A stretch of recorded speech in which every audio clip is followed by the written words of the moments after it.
Welcome to Lecture 2-2, Constructing Program Logics and Program Evaluations, part of Module 2, Program Logic Modules. Program Logic Models. In this lecture, I'll be briefly reviewing and commenting on the process of constructing Program Logic Models, or PLMs.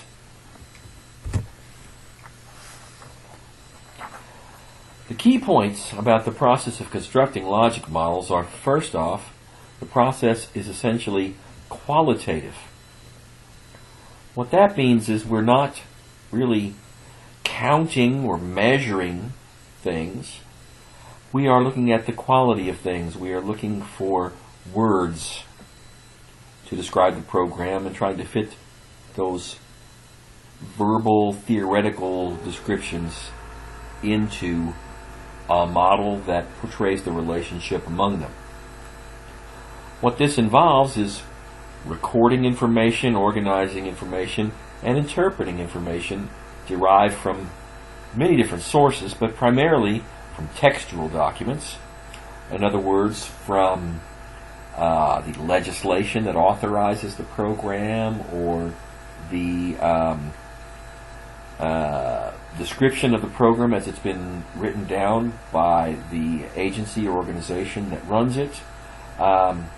It means narrative documents or narrations given by people in the organization, interviews, things like that, and of course direct observation that the evaluator or the person constructing the program logic model might make as he or she walks around, looks at what's happening in the program, looks at what the program participants are doing, those sorts of things.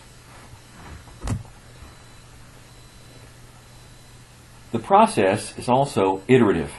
In other words, it happens over and over again. It's not just a step through it and get done.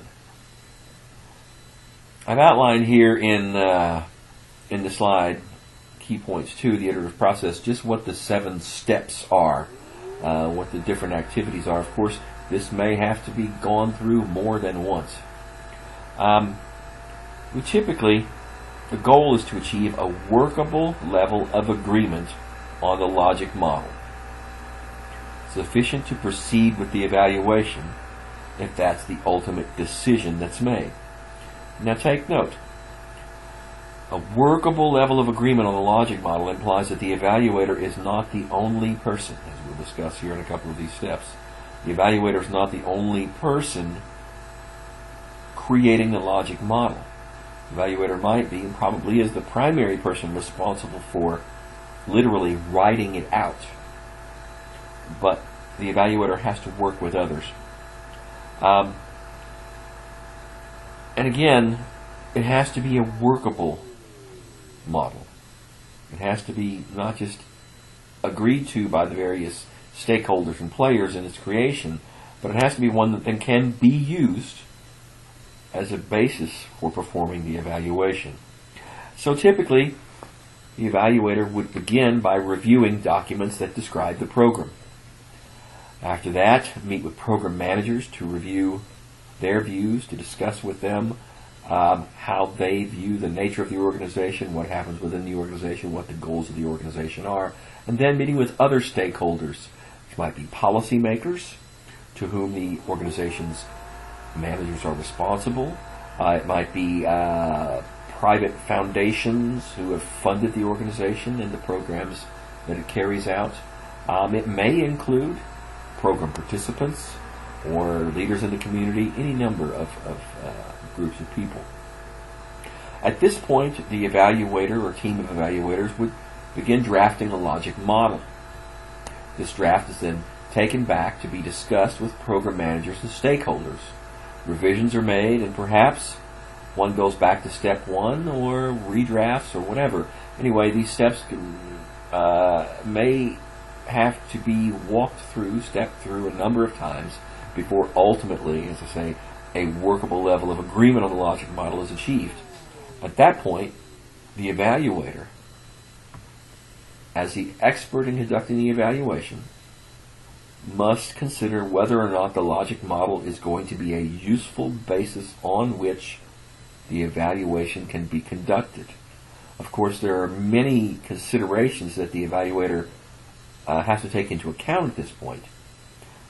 These include the sort of scientific criteria that we might apply to doing the evaluation, but they also include professional and ethical criteria, responsibilities to the evaluator's own boss or superior, responsibility to the people who have asked the evaluator to do the evaluation.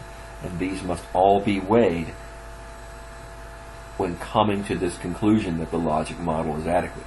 If not, we'll again step through the process, or if that is no longer possible, sometimes evaluators are forced to conclude that it's simply politically or logistically not feasible to create a workable logic model, and thus not feasible to conduct the evaluation, which of course creates its own set of problems, difficulties, and choices.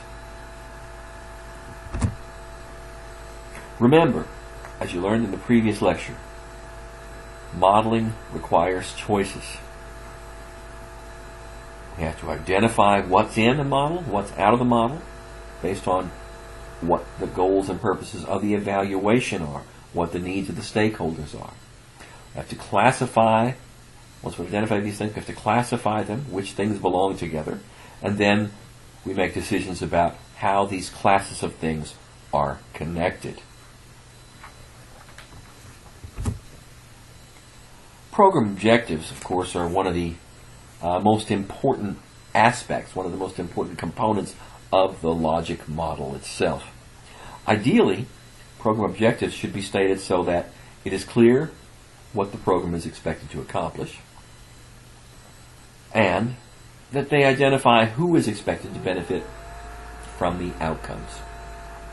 These are not often easily accomplished goals in creating program objectives. Sometimes the documentation is simply not clear.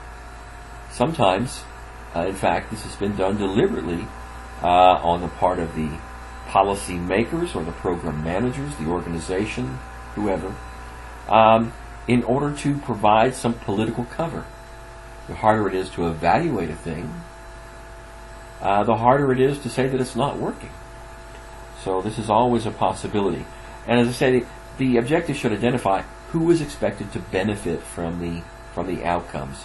So we need to identify the population under study. There are 5 ideal criteria, or 5 criteria that an ideal statement of program objectives would have. First off, ideal statements of program objectives should specify the target population or the domain over which expected program outcomes should occur. Is it an entire political jurisdiction, a city, a county, a state, a nation, what have you? Or is it just the program participants, for example? Is it just a group of people at a particular point in time, or are the outcomes and benefits expected to accrue over a longer period of time, even after the program ceases to perform its functions? Second, ideal statements specify the direction of the intended effects. This should be a pretty obvious one, but sometimes people tend to leave this out. Not that they don't have an idea about the direction of the intended effects, but they simply fail to specify it in the statement. So think of this as more of a pro forma instruction. Specify that something increases or decreases, and use those sorts of words in the program objectives. Not just say is affected by. So, for example, the literacy rate is affected by such and such. Say the literacy rate is expected to increase. Third ideal aspect of program objective statements is that the magnitude of expected change is specified. This is often very difficult to do. When it is done, it's typically done in one of 2 ways. We seldom use absolute numbers in terms of, for example, traffic fatalities will be reduced by 50 people, or what have you. Instead, is typically done more in terms of a percentage change in the number of cases of a particular problem, or a percentage change in the traffic fatalities, or underweight births, or whatever the object is. It's typically phrased in terms of a percentage change. But even that's very difficult to do. Just what are the goals, what are the objectives, sometimes are, again, not specified that clearly. Again, sometimes on purpose, sometimes through lack of foresight. The fourth aspect of an ideal statement of program objectives is the time frame over which the change should occur. This should be specified. As you've seen in the textbook and in the readings, this is often phrased as in terms of immediate objectives, medium-range objectives, and long-term objectives. What exactly qualifies as medium and long-term is going to vary from situation to situation. In fact, what qualifies as an immediate objective might do so. Medium term might be 6 months from now, or it might be a year from now, it might be 3 months from now. Sometimes it is specified as a specific period in terms of weeks or months or years, but again, more often it's specified in terms of immediate effects, medium or long term. Finally, the outcomes embedded in the program objectives should be measurable.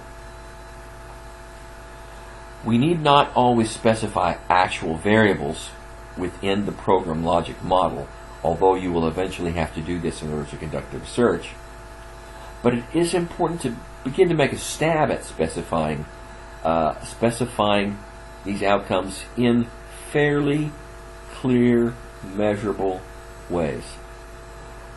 The reason for this is that it's important to begin to get an agreement on how the vague objectives of a program are going to be measured up front with the stakeholders as you discuss the program logic model, because remember, the program logic model is going to be a sort of blueprint for you to use as you conduct the evaluation.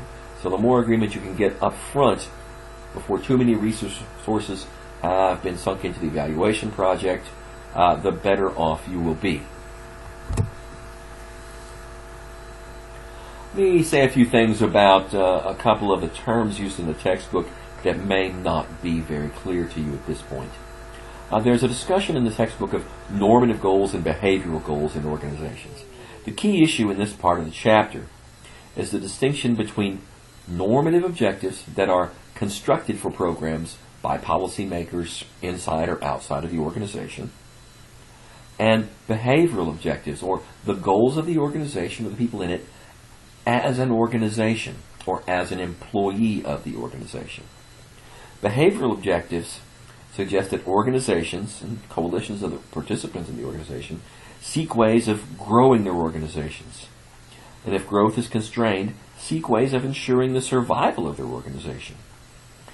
These topics you may well have been exposed to these topics in other classes in the MPA program. If not yet, then you will be. Both of these types of goals and objectives are rooted in the biological metaphor for organizations. It's possible that normative program objectives can be inconsistent or even contradict broad behavioral objectives, in which case we would expect to see resistance to implementing these programs. Basically what I'm saying is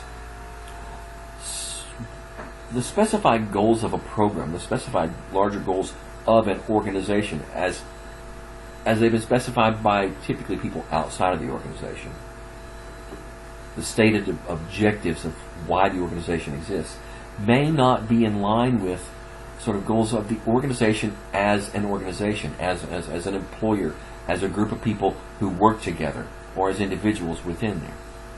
Probably the best way to understand this is to discuss the topic of goal displacement, which occurs when normative objectives are supplanted by behavioral objectives. I'm going to share with you now a little story about my own experience with this. I'll try to keep it as brief as possible, but again, I think it's something that will stick in your mind.